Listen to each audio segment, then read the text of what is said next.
perdones, porque hemos contaminado el agua.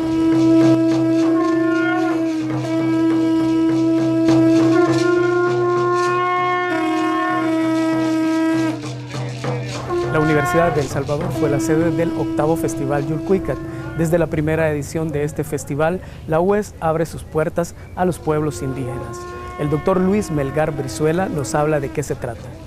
El Festival Yulcuicat, que quiere decir Canto del Corazón, que corresponde al primer libro indigenista de Pedro Chofrá Rivas, que es el gran poeta reivindicador de nuestros indígenas. Y desde 2007 hasta el año pasado, 2013, consecutivamente se mantuvieron en las 7 ediciones del Festival Yulcuicat. Un grupo pensó que era importante acercarse a las comunidades indígenas, que vinieran esas comunidades a la Universidad de El Salvador y que la Universidad de El Salvador fuera a esas comunidades.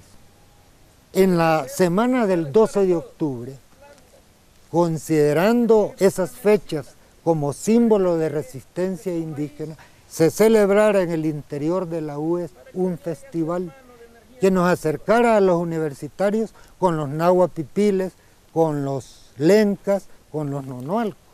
En el programa de hoy hablamos con algunos representantes de los pueblos indígenas de nuestro país. Pero antes de pasar al reportaje, veamos la cartelera informativa.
La reforma constitucional al artículo 63 de la legislación salvadoreña reconoce a los pueblos indígenas.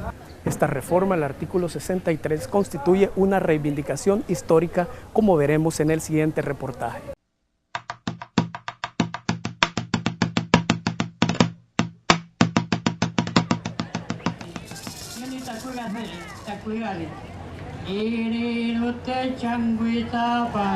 Ignero te chani desto, ninga munuta de la cuat, gane mía palmuetawa. Ignero te chan muchigua gugumal, gumit pati kenamagat, iwanti guwatuta kuat, munukla sayu, altita kuat. Ini nute cangwita pang, eni weli nigel kawa, wang ne tuwa pante pet, gang ni temu ni maltia.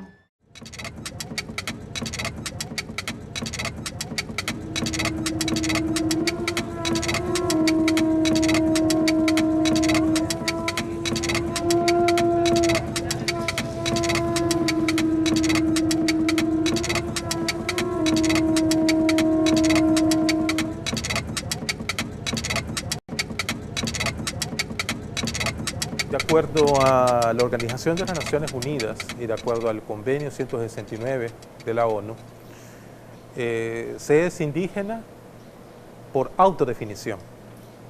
O sea, las personas deciden por sí mismas ser indígenas al adoptar las costumbres, las tradiciones, la espiritualidad y la cultura. Alrededor del 10 o 12% de la población salvadoreña reúne las características que exigen los especialistas de la ONU para ser considerados indígenas. lo cual pues no es nada despreciable, porque estaríamos hablando de 600.000 a 800.000 salvadoreños. También están los indígenas de milenarios, que somos los que venimos existiendo desde siempre y hemos venido luchando por mantener la cultura. Y existen los nativos descendientes, que son los que son descendientes de indígenas, que tienen ADN indígena, pero que lastimosamente no se aceptan como tales, pero que son indígenas por ADN.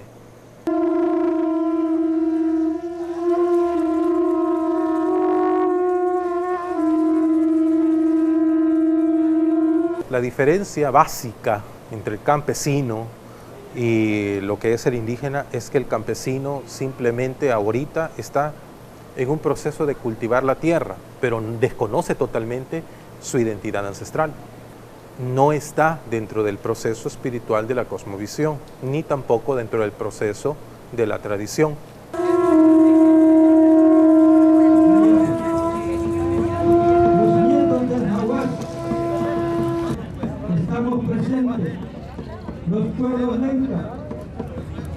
Encontramos como la etnia más fuerte, la más digna de estudio y que ha incidido determinantemente en nuestra identidad, la cultura, la etnia Nahua Pipil. Esta tiene como epicentro Izalco, Nahuizalco, Santo Domingo de Guzmán, en general el departamento de Sonsonate, pero también encontramos pueblos indígenas Nahua Pipiles en Ahuachapán y en La Libertad.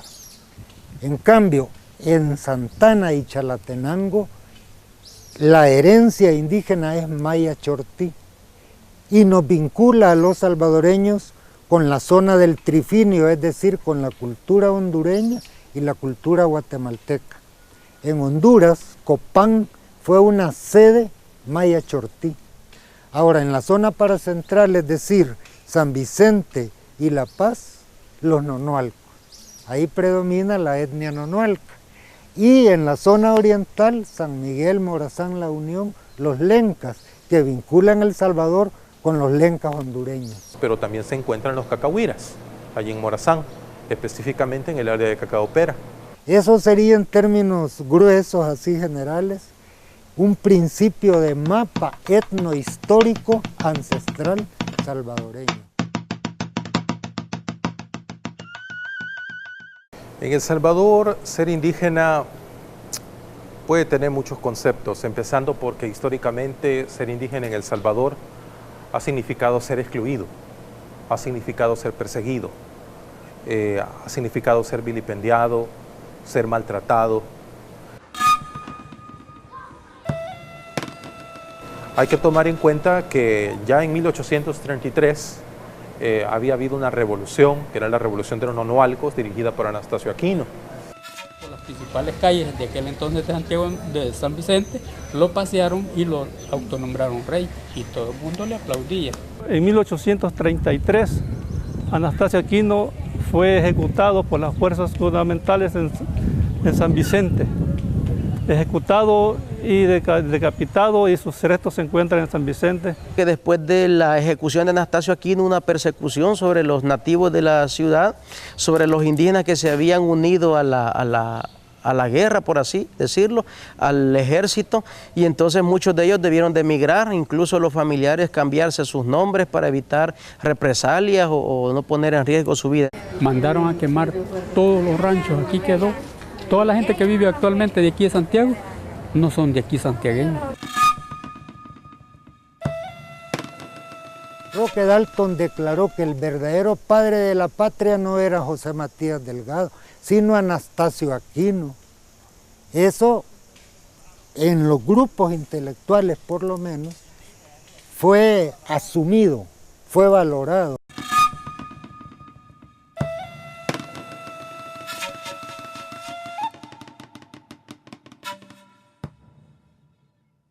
Después de los levantamientos de 1833, liderados por Anastasio Aquino, surgieron otros levantamientos en 1840, dirigidos por los hermanos Castro, en el 46, que fue cuando vino Gerardo Barrios a quemar el pueblo por primera vez. Y en esa que vino Gerardo Barrios a quemar el pueblo, dicen los textos de historia de que lo único que sobrevivió fue este campanario.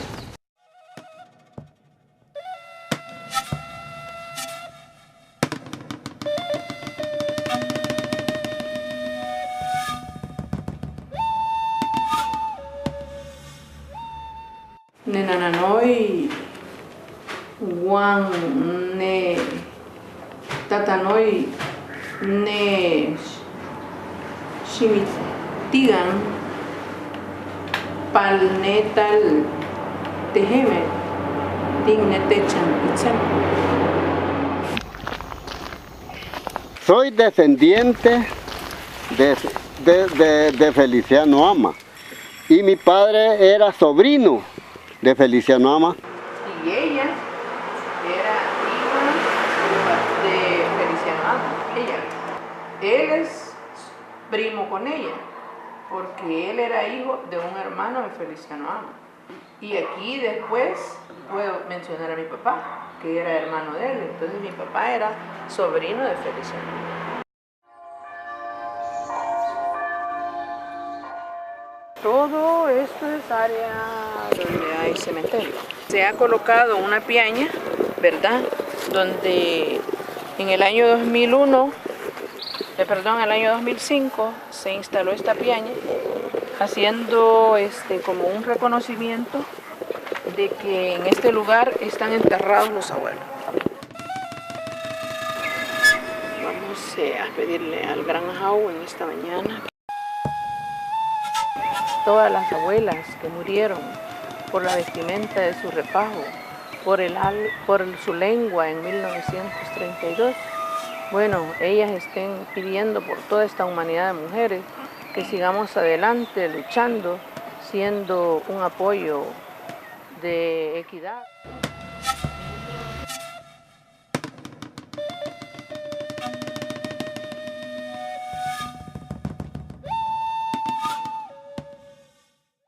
Él agarra la batuta siempre de la cofradía del Corpus Christi y logra obtener un gran liderazgo Feliciano Ama.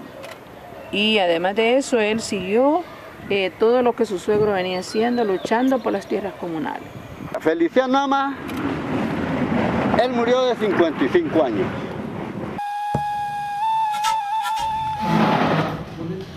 Yo tenía 10 años, como 10 o 12 años tenía.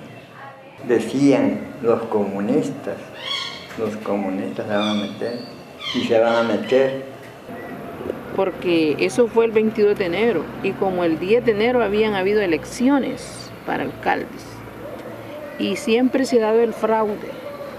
El alcalde que había ganado la alcaldía aquí de Izalco era un indígena y luego le dan el gane al alcalde Ladino, al candidato Ladino. Eric Chin hizo su tesis para doctorado, vino a estudiar acá a Izalco todo eso y él fue enviado hasta Rusia para ver si verdaderamente allá estaba inscrito el Partido Comunista que había existido acá. Y él en su libro dice de que aquí no, allá ni siquiera inscripción hubo.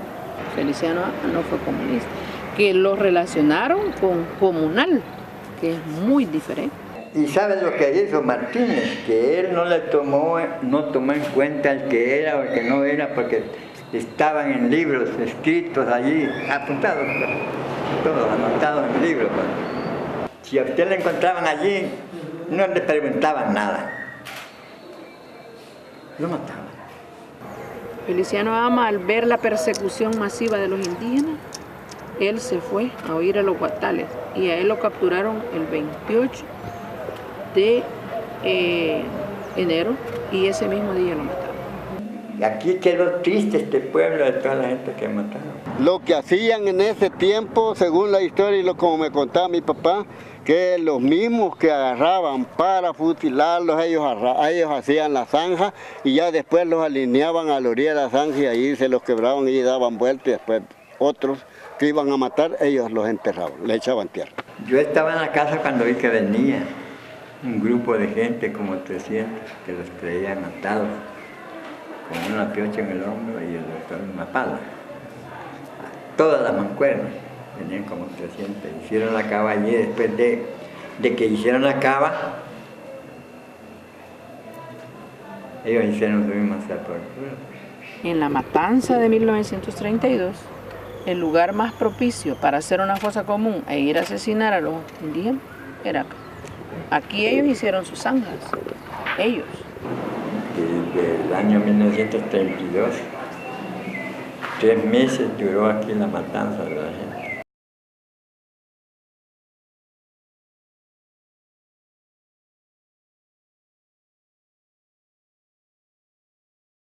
Aquí había trabajo del Partido Comunista, pero la conducción del movimiento no fue el Partido Comunista quien nos condujo. Al contrario, 2 días antes de la insurrección, el Partido Comunista quería detener la insurrección porque decía que iba a ser un fracaso, ¿verdad? Pero los líderes indígenas ya estaban decididos que entraban.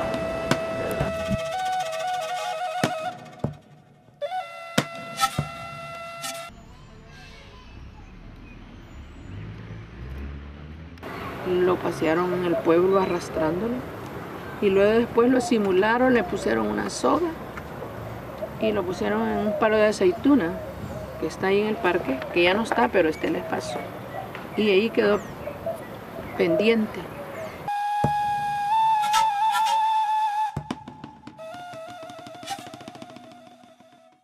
Ahí lo colgaron.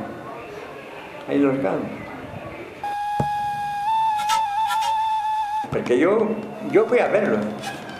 Ahí estaban colgados los pobres cada uno.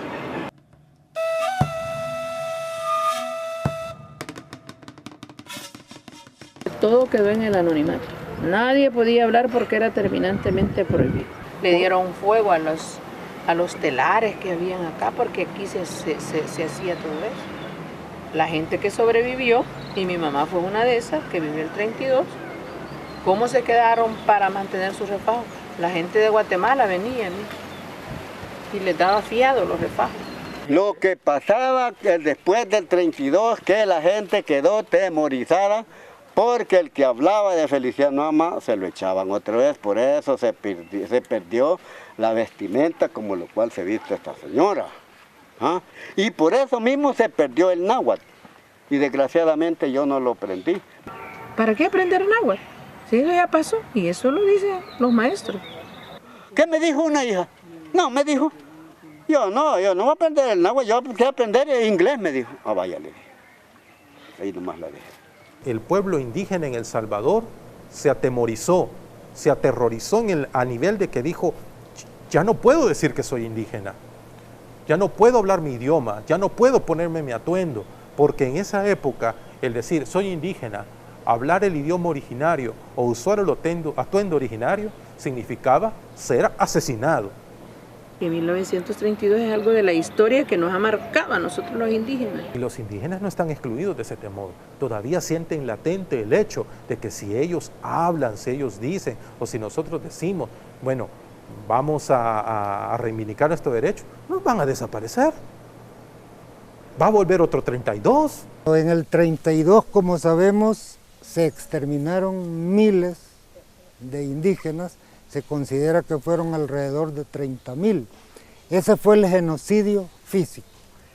Yo considero que es más grave, más dañino para el sentido de la identidad salvadoreña, el exterminio cultural.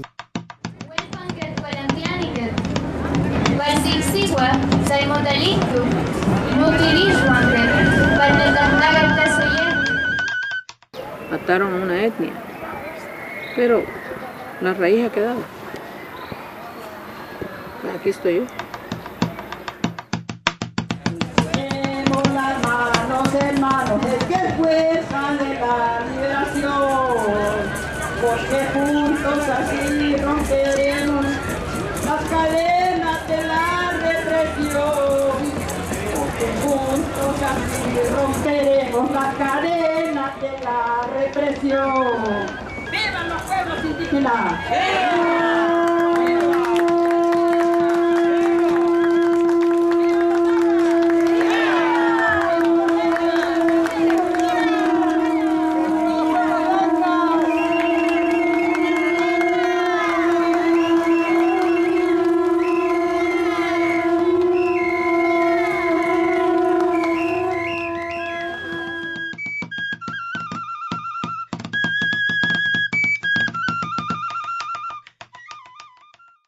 Con la reforma del artículo 63 de la Constitución de la República de El Salvador, se buscarán leyes que fomenten y preserven la cultura ancestral.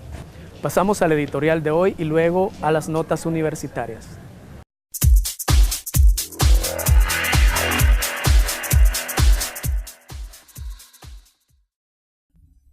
Campus TV ante los pueblos originarios. Los habitantes del territorio de El Salvador en Centroamérica han sido los pueblos de origen maya, nahuas, cacaopera y lencas, diezmado por la conquista española y el mestizaje en un inicio y por el etnocidio del general Maximiliano Martínez en 1932, que dejó asolada la campiña salvadoreña. Los integrantes de estos pueblos se han visto obligados a cambiar sus nombres, sus vestimentas y dejar de hablar su lengua natal, el náhuatl. Sus descendientes aún perviven en la zona oriental y centro-occidental del país. Son pueblos que luchan por conservar sus leyendas, tradiciones y su propia lengua, dedicándose únicamente a la agricultura, cestería, carpintería, los tejidos, la alfarería y la pesca artesanal.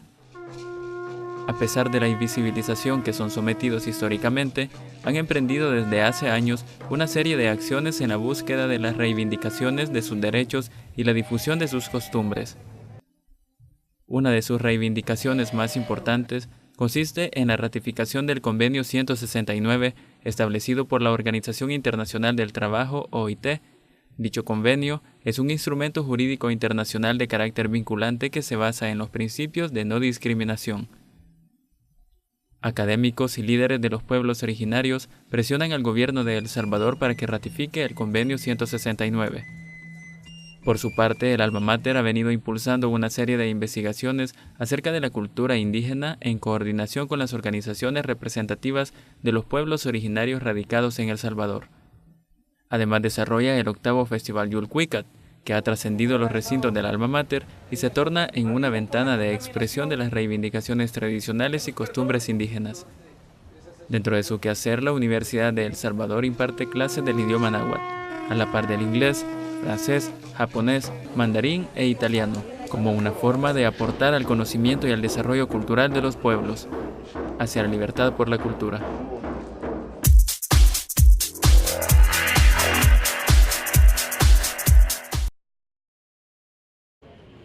El rector de la Universidad de El Salvador, licenciado José Luis Argueta Antillón, presentó ante los miembros de la Asamblea General Universitaria AGU la memoria de labores del 2015 y el Plan Operativo 2016.